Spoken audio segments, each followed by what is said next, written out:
أشهد أن لا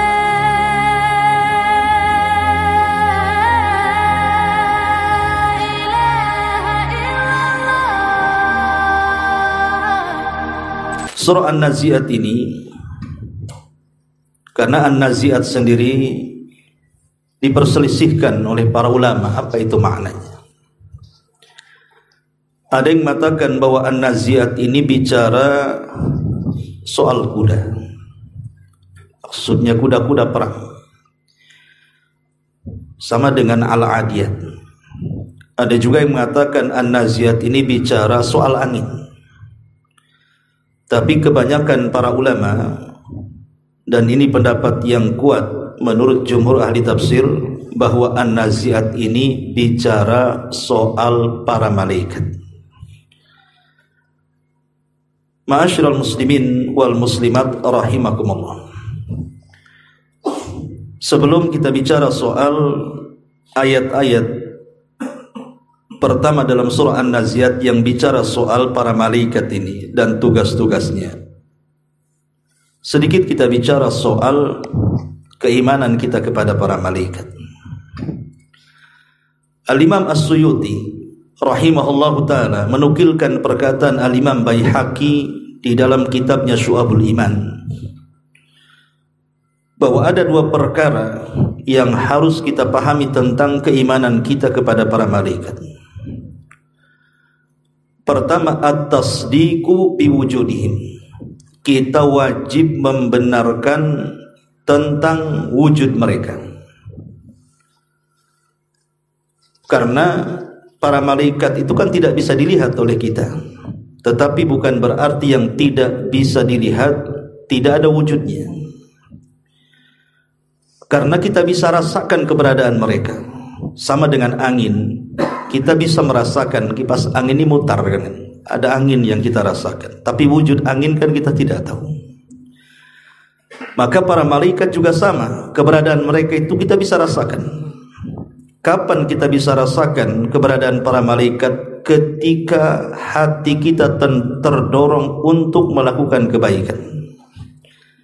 Jadi saat kaki antum datang kemari untuk talabul ilmi, itu dorongan para malaikat. Saat kita hendak bersedekah, saat kita hendak ke masjid salat, saat kita hendak silaturahim dan begitu seterusnya, hakikatnya itu pengaruh adanya para malaikat. Sama dengan keberadaan korin dari setan. Jadi kalau kita ini melangkahkan kaki ke tempat maksiat, artinya ada dorongan setan di situ.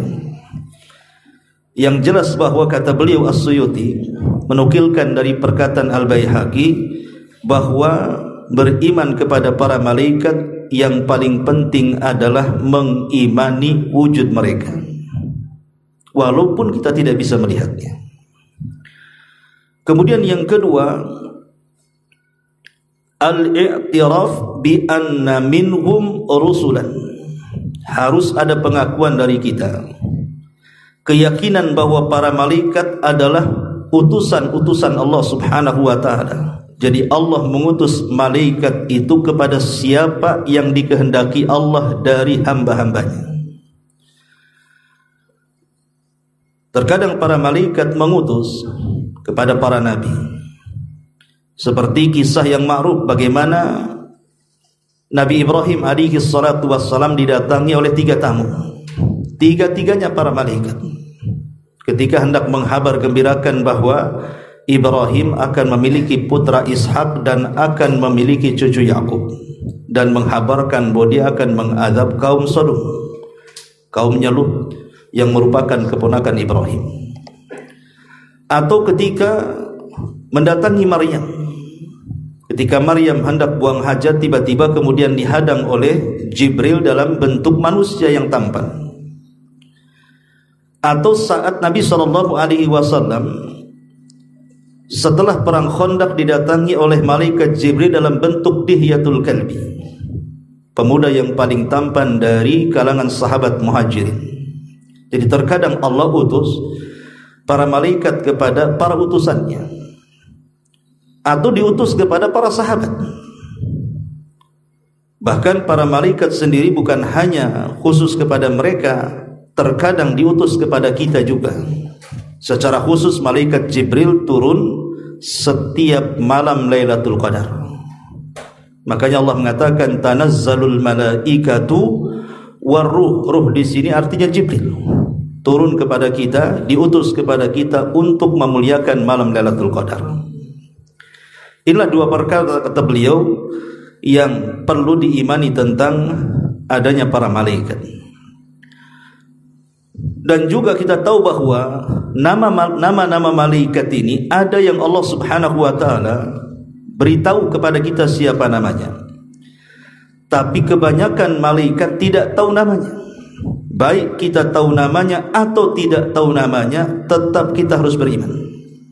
Contoh umpamanya kitab-kitab langit yang kita kenal namanya hanya 5. Suhuf, kemudian Taurat, kemudian Zabur, kemudian Injil, kemudian Quran. Bukan berarti kemudian kitab-kitab langit hanya terbatas 5 ini, tidak. Bahkan banyak diberikan kepada para nabi dan rasul. Lah, para malaikat juga sama, ada yang nama-namanya diberitahu seperti Jibril. Itu yang paling banyak disebutkan namanya dalam Quran. Kemudian juga Mikail, kemudian Israfil, kemudian malaikat Malik disebutkan di dalam Al-Quran. Kemudian malaikat Ridwan disebutkan dalam hadis Nabi SAW. Kemudian Munkar dan Nakir, kemudian Harut dan Marut, kemudian Malakul Maut. Adapun Israel itu penamaan Israiliyat. Kita umat Islam cukup menamakan Malakul Maut. Tidak perlu kita katakan Israel, karena Israel ini penamaan Israiliyat. Ataupun Hamalatul Arsh, pemikul Arsh. Ataupun Malakul Jibal, yang ketika Nabi SAW diusir dari Taif, datang Jibril dengan 2 malaikat gunung, Malakul Jibal namanya. Yang kemudian Jibril mengatakan kepada Rasul, wahai Muhammad, di kiri kananku ada 2 malaikat Jibal, perintahkan dia untuk membanting gunung kepada penduduk Taif. Ataupun Zabaniyah.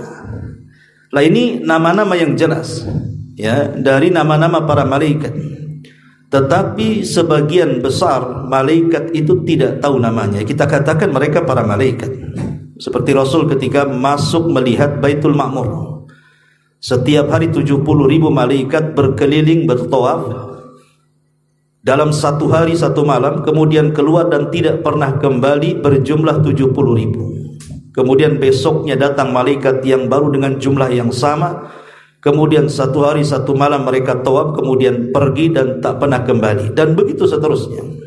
Sehingga kita tahu bahwa para malaikat itu tidak ada yang tahu jumlahnya kecuali Allah Subhanahu wa taala. Sebagaimana Allah mengatakan, "Wa ma ya'lamu junuda rabbika illahu." Tidak ada yang tahu jumlah tentara-tentara Allah dari kalangan para malaikat kecuali Allah Subhanahu wa taala. Tetapi yang harus antum pahami bahwa para malaikat itu ada hubung kait yang sangat erat dengan kita.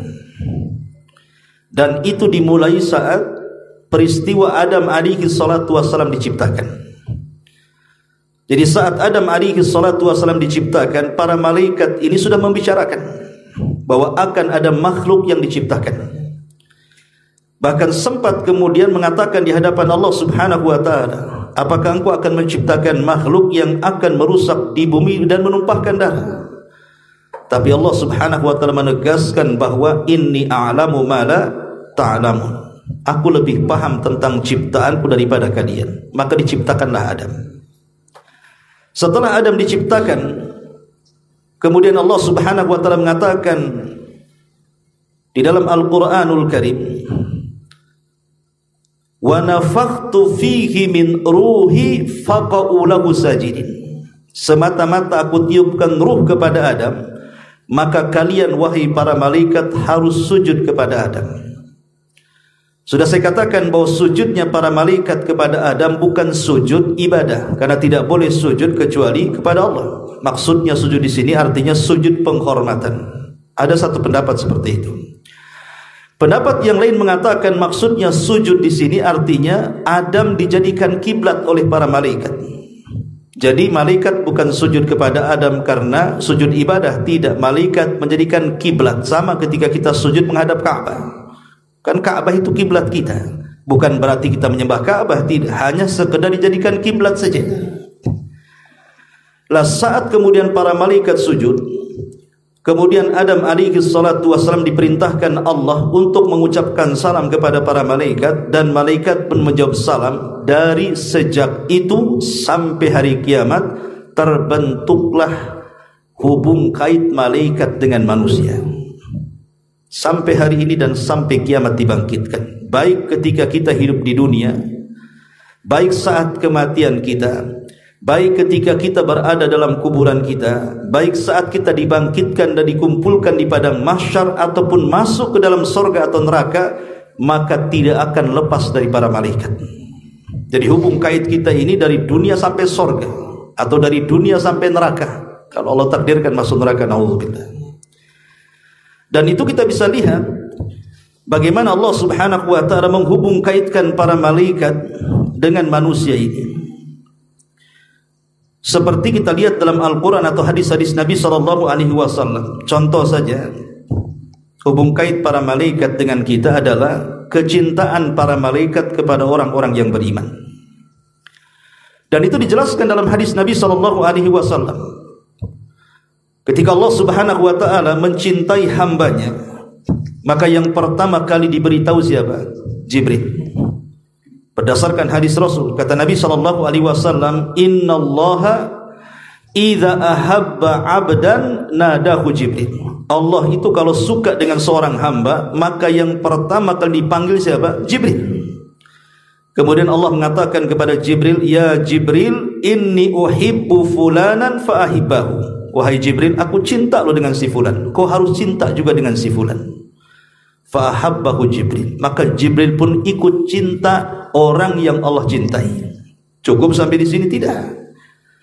Jibril mengundang para malaikat yang lainnya, kemudian mengumpulkan seluruh malaikat di alam semesta dan mengatakan, Ya malaikatallah, innallaha ahabba fulanan fa'ahibbuhu. Wahai malaikat-malaikat Allah, dimanapun kalian berada, Allah sudah suka dengan si fulan, kalian semua harus cinta dengan si fulan. Maka semua para malaikat cinta dengan orang yang Allah cintai. Ketika semua para malaikat cinta dengan orang yang Allah cintai, Allah tanamkan kecintaan penduduk bumi kepada orang yang Allah cintai. Dari sini kita tahu bahwa ada hubung kait malaikat dengan kita, di mana para malaikat sangat mencintai orang-orang yang dicintai Allah Subhanahu wa taala. Ma'asyiral muslimin yang dimuliakan Allah Azza wa Jalla. Dan bentuk kecintaan para malaikat kepada orang-orang yang beriman adalah mereka selalu bersolawat. Bersolawat untuk kita. Jangan salah, para malaikat itu selalu mendoakan kebaikan kepada kita orang-orang yang beriman. Dan itu disebutkan dalam surah Al-Ahzab ayat 43. Apa kata Allah? Huwallazi yusalli alaikum wa malaikatuhu liyukhrijukum minadh-dhulumati ilan nur, liyukhrijakum minadh-dhulumati ilan nur. Dan dialah Allah yang memuji kalian, dan juga para malaikat yang senantiasa bersalawat kalian agar mengeluarkan kalian dari kegelapan menuju cahaya. Lalu apa salawatnya para malaikat kepada kita? Salawatnya para malaikat kepada kita adalah memintakan ampun akan dosa-dosa kita. Tapi salawatnya Allah kepada kita artinya Allah memuji. Jadi para malaikat itu baik sekali dengan kita. Mereka senantiasa memintakan ampun akan dosa-dosa kita. Makanya saking sukanya para malaikat dengan kita, terkadang ada para malaikat itu kan mencari majalisul ilmi, majelis ilmu, kayak seperti ini, majelis ilmu. Sebagaimana Rasul mengatakan, dan itu disebutkan dalam hadis yang dikeluarkan Bukhari Muslim dari hadis Abu Hurairah radhiyallahu an, Rasul mengatakan, Inna lillahi malaikatun, sesungguhnya Allah itu punya para malaikat, yatufuna fit turqi, mereka berjalan ke sana kemari, yaltamisuna ahla dzikri, mencari orang-orang yang berzikir kepada Allah Subhanahu wa taala. Maksudnya ahla dzikri artinya majalisuz dzikri, majelis-majelis yang isinya mengingat Allah. Dan Al-Imam An-Nawawi rahimahullahu taala ketika memberikan catatan kepada ayat ala bi dzikrillahi tatmainnul qulub, ingatlah dengan zikir kepada Allah Subhanahu wa taala hati kalian tenang. Maksudnya zikir di sini ta'limul halali wal haram, majlis yang di dalamnya diajarkan, dikenalkan ini halal, ini haram. Lah itulah majlis ilmu namanya. Kemudian kata Nabi SAW, fa idza wajadu qauman, kalau para malaikat ini sudah mendapati sebuah kaum yadhkurunallaha, yang mereka berzikir kepada Allah Subhanahu wa taala, tunadu, maka masing-masing mereka saling memanggil, halummu ila hajatikum, kemarilah wahai para malaikat, berkumpul di sini. Jadi satu malaikat memanggil malaikat yang lainnya untuk berkumpul di atas orang-orang yang sedang bermajlis ilmu. Fayakhufunahu bi ajni atihim ila sama'id dunya, maka mereka pun akan bertumpuk-tumpuk satu dengan yang lainnya sampai ke atas, sampai menembus langit pertama. Di orang yang bermajlis zikir seperti ini, di atas kepala kita ada para malaikatnya, dan para malaikat itu bertumpuk-tumpuk seperti ini sampai ke langit dunia. Subhanallah, ya. Makanya rugi sekali orang-orang yang jarang hadiri majelis ilmu, yang hanya mencukupkan mengaji lewat YouTube, Facebook, TikTok, kan gitu. Kadang ada orang yang seperti itu. Saya lihat hari ini semangat orang untuk duduk di majelis ilmu itu sudah kurang, kan gitu. Alasannya apa? Cukup tengok YouTube saja, kan gitu ya. Beli kuota YouTube, rupanya di tengah-tengah kajian ada iklannya pula. Iklannya orang telanjang pula di situ. Lah ini kan sebenarnya ya ada alasannya, Ustadz itu kalau jelasin itu saja, kan gitu. Kalau antum umroh, kalau takdirkan antum umroh, lihat tuh di Masjidil Haram atau di kota Madinah itu. Terkadang syekh yang menyampaikan dengan syekh yang duduk mendengarkan itu lebih alim syekh yang mendengarkan dibandingkan yang menyampaikan. Alasan mereka apa? Mencari berkah di situ. Jadi kedatangan mereka itu di majelis ilmu itu mencari berkah, bukan hanya sekedar mencari ilmu saja.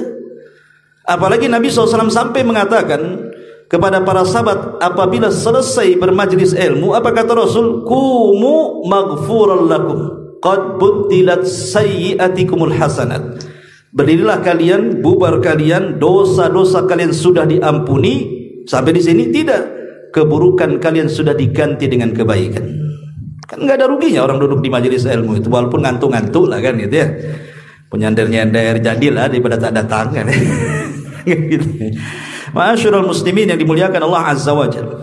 Atau ada para malaikat itu, mereka mencari orang-orang yang suka membaca Al-Quran. Antum baca Quran sendirian di rumah atau di masjid atau di musola atau di mana, kan gitu. Maka para malaikat itu suka dengan orang-orang yang membaca Al-Quran. Kata Nabi SAW, Iqra'ul Qur'ana fa innaha as-sakinatu tatanazzalat indal Qur'an. Bacalah Al-Quran, kata Rasul, karena Quran itu akan membawa ketenangan yang akan turun di sisi orang-orang yang membacanya. Maksudnya ketenangan yang dibawa oleh para malaikat. Ma'asyiral muslimin yang dimuliakan Allah Subhanahu wa taala. Kemudian juga kita lihat bagaimana hadis-hadis menjelaskan banyak sekali para malaikat itu yang menghadang kaum muslimin saat mereka datang untuk melaksanakan salat Jumat.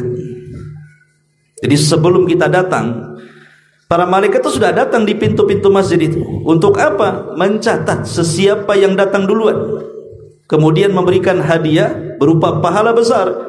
Maka siapa yang datang permulaan dan dia bisa menduduki saf pertama, maka mendapatkan hadiah seolah-olah dia berkurban dengan seekor unta, kan begitu. Kemudian datang orang kedua dan berhasil di saf yang kedua, maka para malaikat juga menghadiahi pahala seolah-olah dia berkurban dengan seekor sapi. Kemudian saf ketiga seolah-olah berkorban dengan seekor kambing.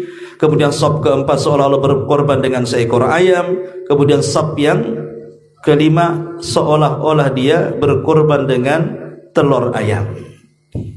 Ya belakang-belakang datai ayam lah. udah nggak kedapatan lah kan gitu. Artinya bahwa di sini lihat bagaimana orang-orang yang betul-betul melaksanakan ibadah kepada Allah Azza wa Jalla dari orang-orang yang beriman, sedemikian itulah cintanya malaikat dengan kita. Tapi anehnya banyak orang-orang yang datang duluan ke masjid justru bukan nyari saf yang pertama, nyari sandaran, nyari tiang, nyari tembok kan itu ya. Nah ini kan sangat disayangkan. Ma'asyiral muslimin yang dimuliakan Allah Azza wa Jalla, dan banyaklah hadis-hadis tentang perhatian para malaikat saat di dunia.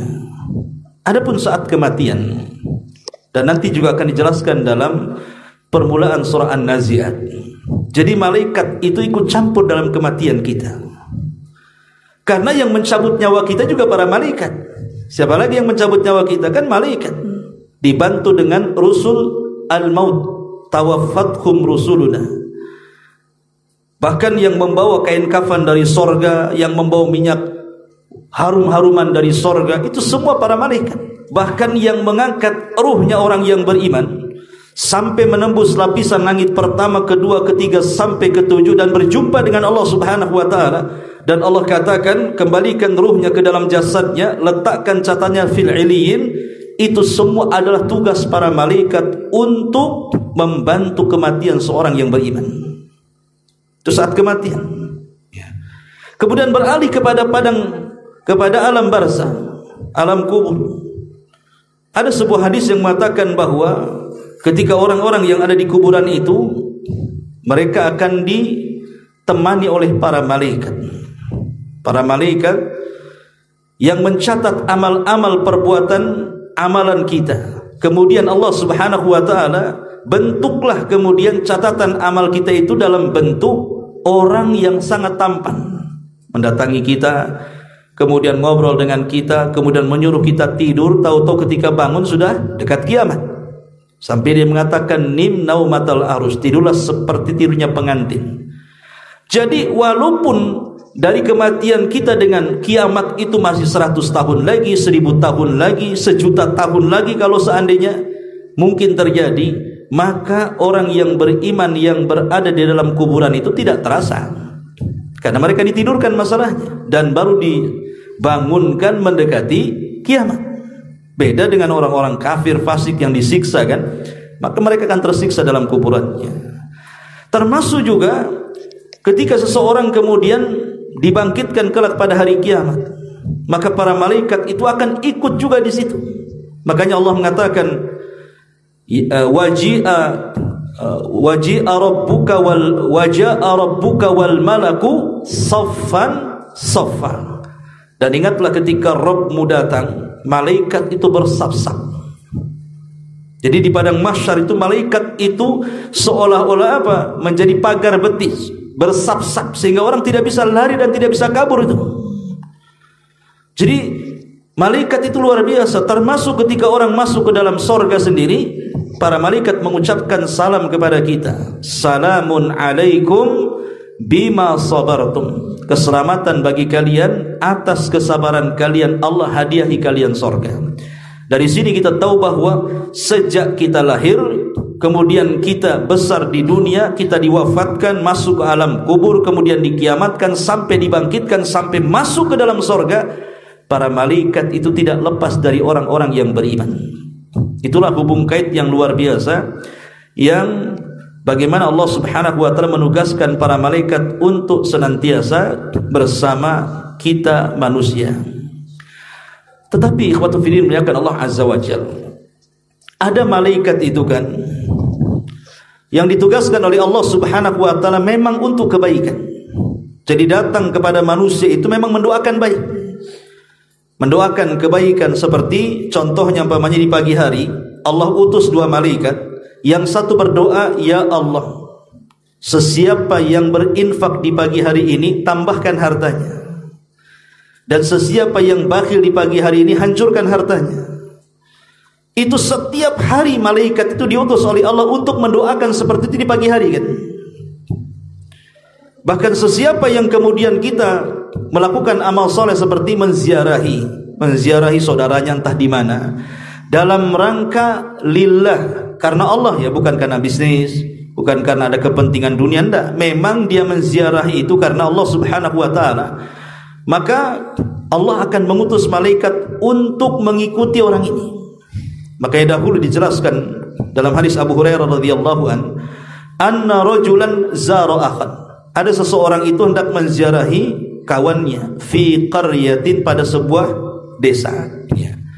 Fa arsadahu Allahu ala madrajatihi malakan. Maka Allah utus para malaikat ngikuti di belakangnya itu. Falamma ata alaihi, kemudian ketika sudah di tengah perjalanan menuju saudaranya, maka malaikat menjelma sebagai manusia kemudian menghadangnya.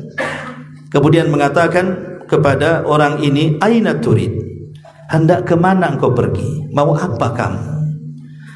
Maka orang ini mengatakan, uridu, saya menghendaki akhan li fi hadil qaryah, aku hendak berjumpa dengan saudaraku, dia ada di tempat ini. Maka kemudian malaikat ini mengatakan, halaka alaihi min ni'matin tarubuha alaihi, apakah ada niat yang lain, entah karena urusan bisnis, dagang, minjam uang atau apa gitu ya. Dia mengatakan, la, tidak, inni ahbabtuhu fillah, aku ingin menziarah itu karena aku cinta karena Allah. Maka kemudian ditanya lagi, tidak ada niat yang lain? Tidak, cuma itu saja.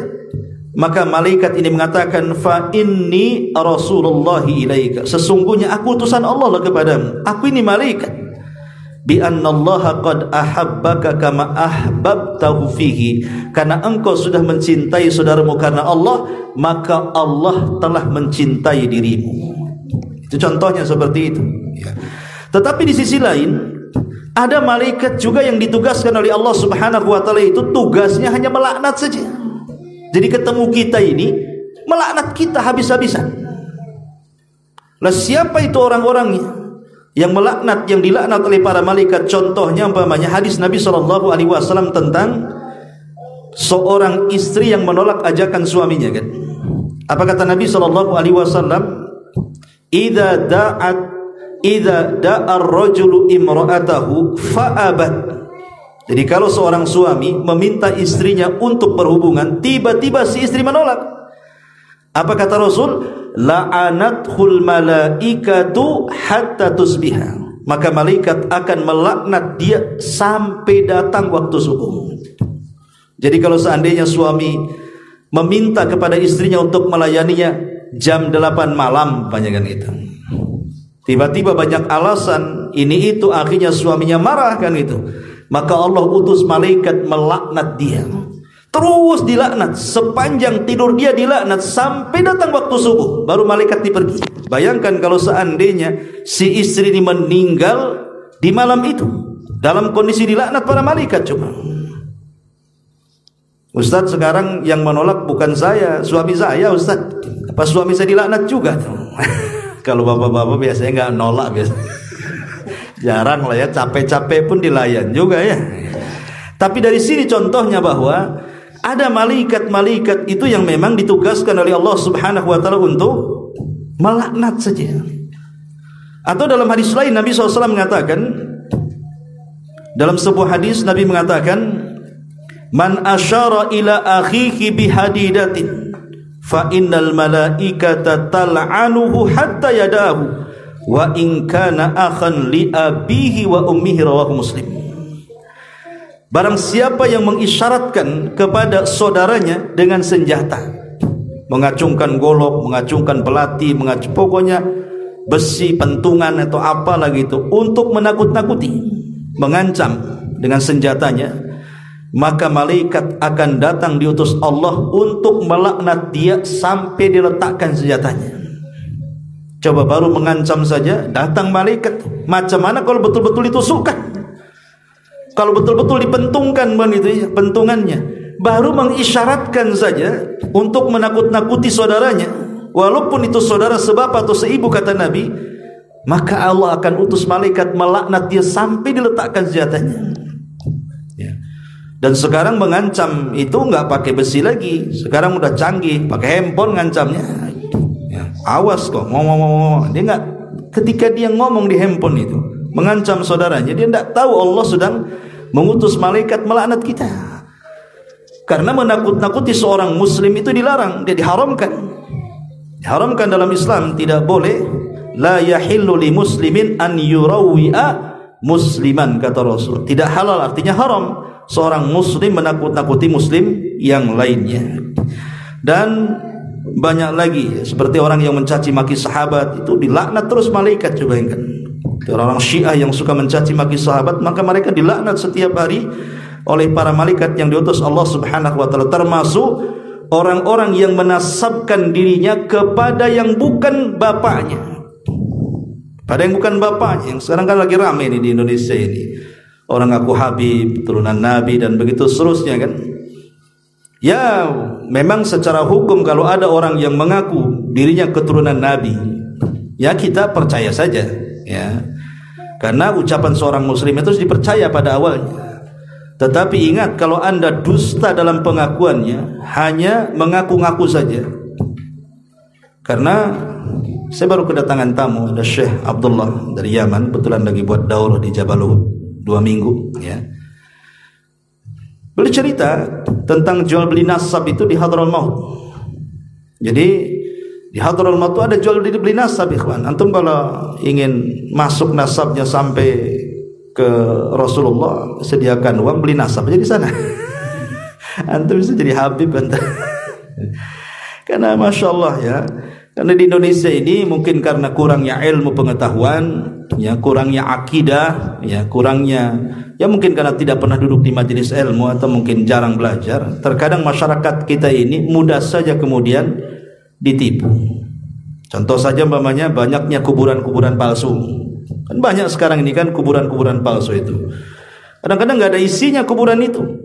Hanya kemudian diceritai khurafat, kemudian dibuat serem-serem kuburannya kan itu. Kemudian dibuat cerita ini kuburannya ulama anu, Habib anu dan begitu seterusnya. Akhirnya lambat laun dengan berjalannya tahun, mungkin generasi awal tidak datang ke kuburan itu, tapi generasi kedua, ketiga kan nggak tahu ceritanya. Karena lihat awal terjadinya kesyirikan, ikhwan, di zaman Nabi Nuh alaihi salatu wassalam itu bukan dilakukan di generasi pertama. Generasi pertama itu hanya membuat patung saja, tidak menyembah dia. Tapi setelah generasi pembuat patung ini tiba-tiba meninggal, datang generasi kedua, kemudian diperbanyaklah berhala-berhala tersebut, kemudian hilang generasi kedua, datang generasi ketiga, tidak tahu maksud kakek buyutnya. Akhirnya terjadilah kesyirikan pertama di dunia, menyembah patung di zaman kaum Nuh, sampai Allah katakan dalam Al-Quran, la tadarunna wa la tadarunna waddan wa la suwa'an wa la yaghutha wa ya'uq wa nasra, ya, sampai mereka mengatakan jangan tinggalkan sembahan Wad, Ya'uq, Ya'ghus, itu kan nama-nama berhala di zaman Nabi Nuh itu kan. Jadi terkadang memang target mereka itu untuk ke depan, jangka panjang bukan jangka pendek kan itu. Mungkin pada awalnya diingkari. Sebuah berita dusta itu kalau diputar diulang-ulang, lama-lama ada yang membenarkan, kawan. Ya kan? Mungkin awalnya berita itu hoax, tapi kalau di berita itu asli diulang-ulang terus, lama-lama ada juga yang membenarkan. Itulah syaitan di situ. Ya. Ma'asyiral muslimin yang dimuliakan Allah Subhanahu wa taala. Ya, adapun tentang kematian para malaikat, menurut jumhur ulama mengatakan bahwa mereka juga sama dengan kita manusia dan jin, mereka bisa mati. Dan itu berdasarkan firman Allah Subhanahu wa taala, "Wa la tad'u ma Allah ilahan akhar la ilaha illahu kullu syai'in halik illa wajah." Segala sesuatu akan binasa kecuali wajah Allah Subhanahu wa taala. Dari sini para malaikat pun mengalami kematian. Ada juga yang berpendapat lain seperti Imam Ibnu Hazm rahimahullahu taala, mereka mengatakan bahwa malaikat itu tidak mati. Mereka adalah makhluk yang dikecualikan oleh Allah Subhanahu wa taala berdasarkan firman Allah, wa nufikha fis suri fa sa'iqa man fis samawati wa man fil ard illa ma sya Allah. Dan ketika tiupan sangkakala ditiupkan, maka semua yang ada di langit dan bumi mereka terkejut, kemudian mati, kecuali makhluk yang Allah kehendaki untuk tidak mati. Al-Imam Ibnu Hazm mengatakan maksudnya kecuali makhluk yang Allah kehendaki di antaranya para malaikat. Mereka tidak diwafatkan saat kiamat. Tetapi pendapat yang kuat adalah pendapat jumhurul ulama, mayoritas para ulama, bahwa para malaikat juga mengalami kematian saat kiamat. Ya, wallahu a'lam. Baik, kita akan masuk tafsirnya. Ya. Allah Subhanahu wa taala berfirman dalam Al-Qur'an, "Wan nazi'ati gharqa." Demi malaikat-malaikat yang mencabut nyawa dengan keras. Gharqa itu dengan dahsyat, dengan syiddah, dengan keras. Kemudian Allah Subhanahu wa taala mengatakan, "Wan nasyitati nashta." Demi malaikat-malaikat yang mencabut nyawa dengan lembut. Dua ayat ini menceritakan tentang kematian mukmin dan kematian kafir. Kita pernah membahas tentang hadis yang panjang sekali dari hadis sahabat Bara ibn Azib tentang kematian seorang yang beriman dan tentang kematian orang-orang kafir.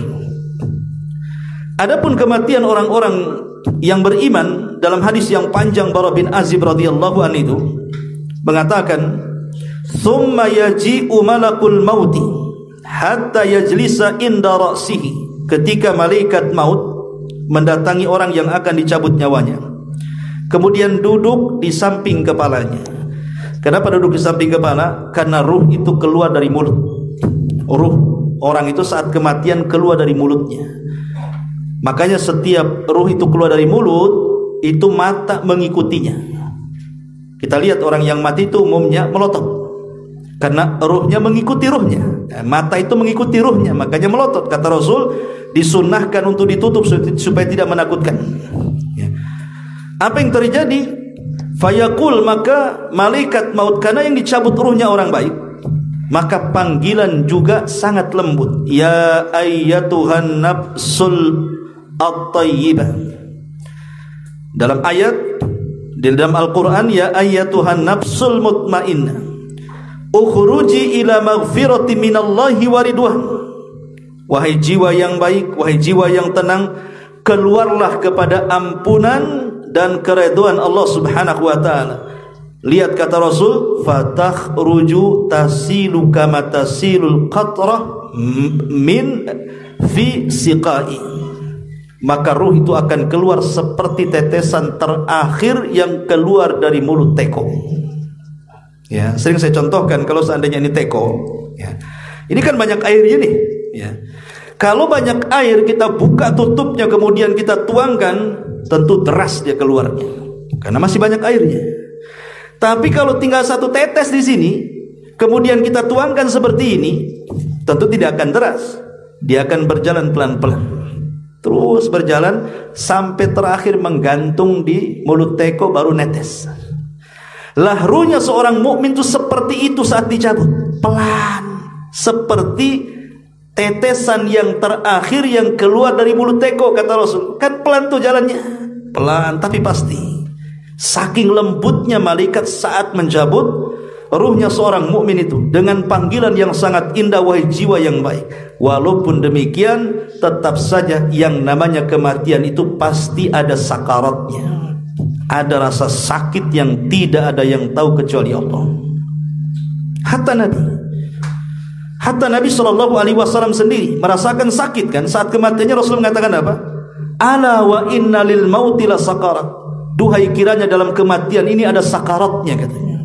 Ada perasaan yang sakit luar biasa. Sampai Ali Bassam rahimahullahu ta'ala dalam syarah kitab Bulughul Maram, dia mengatakan, apa hikmahnya seorang mukmin saat kematian itu mengalami sakit? Kata beliau, boleh jadi rasa sakit yang dialami seorang mukmin saat detik akhir kematiannya, boleh jadi rasa sakit itu untuk menggugurkan dosa yang terakhir yang ada di badannya. Boleh jadi itu hikmahnya, ya. Kenapa seorang mukmin merasakan sakit? Kenapa orang-orang kafir juga merasakan sakit? Lah, apa bedanya? Ya.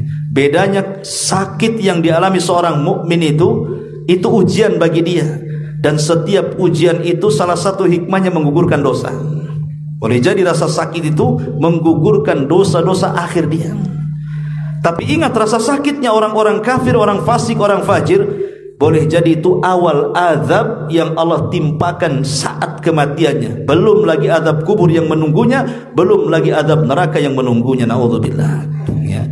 Ma'asyiral muslimin yang dimuliakan Allah Subhanahu wa taala. Tetapi itulah yang disebut dengan wan nasyitati nashtah. Jadi nashtah itu artinya dicabut dengan lembut. Ya. Tapi an-nazi'ati gharqa, wan-nazi'ati gharqa. Gharqa di sini artinya malaikat maut saat mencabut ruhnya orang kafir. Saat mencabut ruhnya orang kafir ataupun orang fasik yang banyak dosanya. Sampai Rasul mengatakan, wa innal 'abdal kafir idza kana fi inqita'in minad dunya wa iqbal minal akhirah. Sesungguhnya hamba kafir jika telah terputus dari dunia dan menghadap gerbang akhirat, nazala ilaihi minas sama malaikatun, maka akan turun dari langit para malaikat, ghiladun syidah, malaikat yang sangat keras sekali, sudul wujuh, yang sangat hitam wajahnya, ma'ahumul masuh fi riwayatin minan nar, bersama mereka membawa kain kafan yang diambil langsung dari neraka. Jadi kafannya saja diambil dari neraka.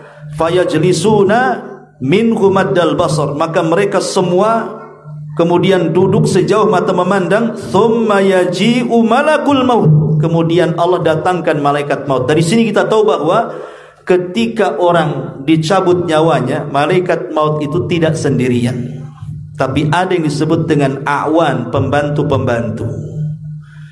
Sebagian pensyarah hadis mengatakan bahwa pembantu-pembantu para malaikat maut itulah yang mendorong ruh. Jadi pembantu-pembantu malaikat maut itulah yang mendorong ruh dari jari jemari, dari kaki dan tangan, kemudian didorong sampai ke tenggorokan. Apabila ruh itu sampai di tenggorokan, disitulah tugas malaikat maut mencabutnya. Jadi malaikat maut itu hanya tugasnya mencabut saja saat nyawa berkumpul di tenggorokan. Lah dari sini Allah Subhanahu wa taala mengatakan di dalam Al-Qur'an tentang orang kalau sudah ditakdirkan nyawanya di tenggorokan, maka tidak mungkin diselamatkan. Tidak mungkin diselamatkan. Makanya Allah mengatakan wakila man rah. Wakila man rah. Maka dikatakan kepada orang yang ruhnya di tenggorokan, wakila man rah. Siapa yang bisa meruqyah dia? Maksudnya mengobati dia, dikembalikan ruh ke dalam jasadnya. Tidak bisa. Maka saat itulah, karena tidak ada kemungkinan dia hidup kembali, pintu tobat ditutup di sini. Kata Nabi SAW, innallaha yaqbalu taubata abdin malam yughargir. Allah itu masih menerima taubatnya seorang hamba ketika nyawa belum sampai di tenggorokan. Karena kalau nyawa belum sampai di tenggorokan masih memungkinkan hidup, tapi kalau sudah nyawa di tenggorokan mustahil dia hidup. Pasti dia akan mati. Makanya pintu tobat ditutup di sini. Ma'asyiral muslimin yang dimuliakan Allah Subhanahu wa taala. Kemudian kata Nabi SAW, hatta yajlisa inda ra'si, malaikat maut kemudian duduk di samping kepalanya. Fayaqul, kemudian dia mengatakan kepada ruh yang sudah terkumpul di tenggorokan itu, ya ayyatuhan nafsul khabitha, ukhruji ila sakhati minallahi wa ghadabi. Hei jiwa yang busuk, jiwa yang buruk, keluarlah kepada kemurkaan dan kemarahan Allah Subhanahu wa taala. Fatufarraqu fi jasadihi wa yantazi'uha kama yuntaza'us safud min sufil mablul. Apa kata Rasul? Lalu jiwa yang buruk tersebut tersebar di jasadnya.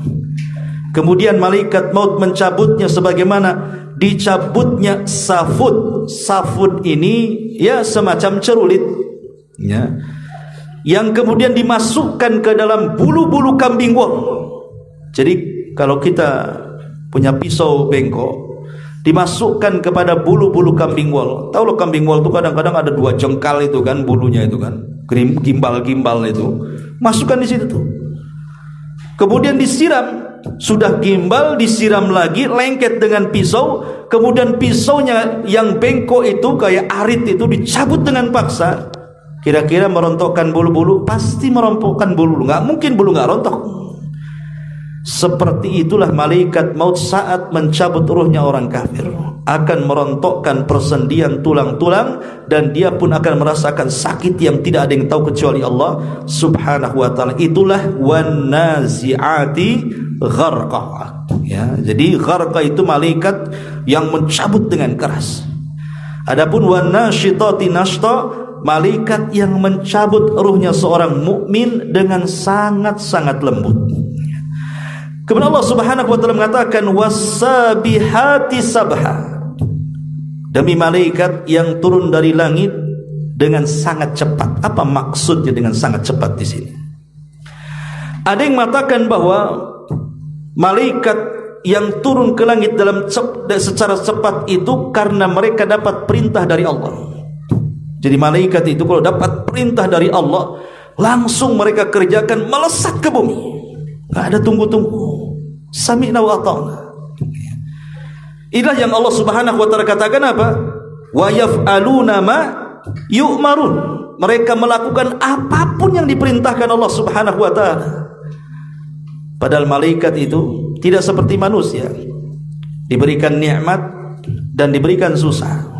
Malaikat tidak diberikan nikmat karena mereka tidak makan, mereka tidak minum, mereka tidak nikah, mereka tidak punya anak. Mereka tidak diberikan nikmat seperti kita, kan? Kalau kita diberikan makan, saat makan terasa nikmat, diberikan minum, saat minum terasa nikmat, diberikan pasangan, saat melakukan hubungan diberikan nikmat, diberikan anak-anak yang lucu-lucu, yang berbakti kepada orang tuanya, terasa nikmat. Malaikat tidak diberikan seperti itu. Tetapi mereka ketika beribadah kepada Allah subhanahu wa ta'ala tidak pernah bosan, padahal tidak diberikan nikmat seperti kita. Sementara kita yang jelas-jelas diberikan nikmat oleh Allah subhanahu wa ta'ala, dikasih makan, bisa minum, bisa berhubungan, bisa kesana kemari, jalan-jalan, tapi saat beribadah mudah bosan pula kita. Itulah bedanya. Bosan. Kadang-kadang sholat bosan, bayangkan. Apalagi sholat tarawih kemarin, panjang sedikit bosan, malas di masjid ini gitu. 1 juz, sana setengah juz. Ada pula yang 3/4 juz, gitu. Milih itu pula. Carinya yang paling pendek. Kadang-kadang ini kita mudah bosan, padahal kita diberikan nikmat banyak. Mereka tidak diberikan nikmat, ya, karena mereka tercipta seperti itu.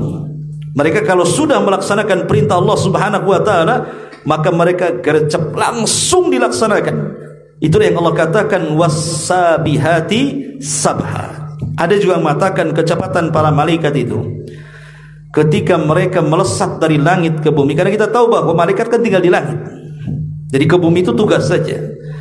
Jadi cepatnya para malaikat ketika diberikan tugas oleh Allah itu melebihi kecepatan jin. Ingat ketika Nabi Sulaiman alaihi salatu wassalam didatangi oleh Hudhud, diberitahu bahwa di Yaman, ini kan Sulaiman di Palestina, ya, burung Hudhud terbang ke Yaman, kan jauh Palestina Yaman itu, memberitahu bahwa di sana ada kerajaan Ratu Balkis. Pemimpinnya perempuan, kaumnya menyembah matahari dan bulan, dan mereka diberikan nikmat luar biasa. Akhirnya Sulaiman pun menulis surat untuk supaya ratu itu masuk Islam. Kemudian Sulaiman mengatakan kepada orang-orang di bawahnya, siapa yang bisa memindahkan istana Balkis kemari, katanya. Apa yang terjadi? Qala ifritun minal jin, berkata ifrit dari kalangan jin. Ifrit itu di bawahnya iblis. Ifrit itu, ya. Ana atika qabla an taquma mim maqamika. Saya bisa menghadirkan istana itu wahai Sulaiman sebelum engkau berdiri dari kursi singgasanamu. Sebelum berdiri, padahal berdiri kan cepat tuh. Antum berdiri sebentar aja kan. Tapi kata ifrit si jin ini, sebelum engkau berdiri, istana itu sudah di hadapanmu. Secepat apa coba mindahinnya itu? Kan cepat kali itu. Dan ini sebagai dalil bahwa jin itu bisa memindah-mindah barang-barang apapun. Istana aja bisa dipindah. Jadi kalau antum punya celengan, tiba-tiba hilang uangnya, kok nggak ada lubang, nggak ada apa, ketika dibongkar kok nggak ada uangnya, bisa saja dipindah jin. Jinnya ada di rumah tuh biasanya. Jin siapa ya, tak tahu lah.